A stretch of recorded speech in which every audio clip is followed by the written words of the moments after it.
les relations entre inégalité de genre et violence, donc c'est évidemment un comportement qui est attendu, mais ça on va le voir aussi par rapport aux hommes et aux femmes. Quel comportement est attendu d'un homme, quel comportement est attendu d'une femme, et la façon dont on peut se positionner par rapport à ça. Et donc l'accès aux ressources de production, ça c'est ce qu'on a pu voir au travers, donc ce que j'ai pu expliquer au travers du fait d'avoir les rôles reproductifs ou productifs, le pouvoir de décision et les facteurs socioculturels au travers du contexte.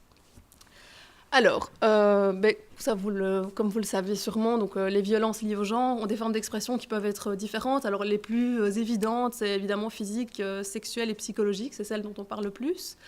Mais alors il y a aussi des violences économiques et sociales, qui sont des violences de genre, comme par exemple dans les violences économiques, c'est le fait de contrôler le budget ou de contrôler le revenu, le fait qu'une femme n'ait par exemple pas accès à des revenus propres, ou le fait qu'elle ne puisse pas disposer de son argent comme elle le souhaite, par exemple.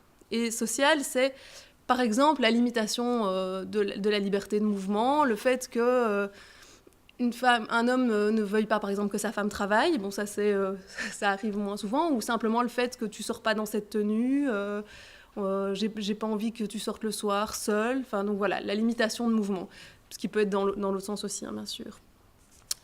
Alors, il y a beaucoup d'expressions de la violence liée au genre qui se déroulent au sein de la famille. C'est même majoritairement au sein de la famille que ces violences se déroulent. Mais évidemment, elles peuvent se dérouler dans d'autres lieux comme le harcèlement, au travail, à travers le harcèlement au travail ou dans la rue. On l'a vu récemment avec le film de Sophie Peters sur donc voilà, le fait de se faire insulter dans la rue est évidemment une violence de genre aussi.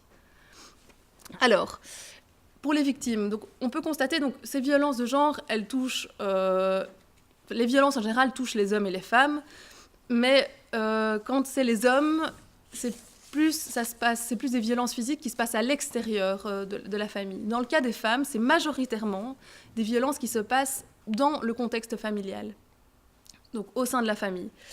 Et donc, c'est des vieux chiffres, mais une étude de 98 montrait que 68% des femmes interviewées, elles déclaraient avoir connu des violences, et c'était 73% des hommes qui déclaraient. Donc, il y avait plus d'hommes qui déclaraient avoir subi des violences que des femmes. Mais dans le cas des femmes, dans 76% des cas, cette violence était faite au sein même de la famille. Or, dans le cas des hommes, c'était seulement 2% de cette violence qui était faite au sein de la famille. Donc, pour les femmes, quand il y a violence et violence de genre, c'est dans la majorité des cas au sein même de la famille. Et donc, voilà, comment être prise au sérieux, c'est évidemment beaucoup plus difficile à certains moments de mettre en évidence une violence qui se passe au sein même de son foyer.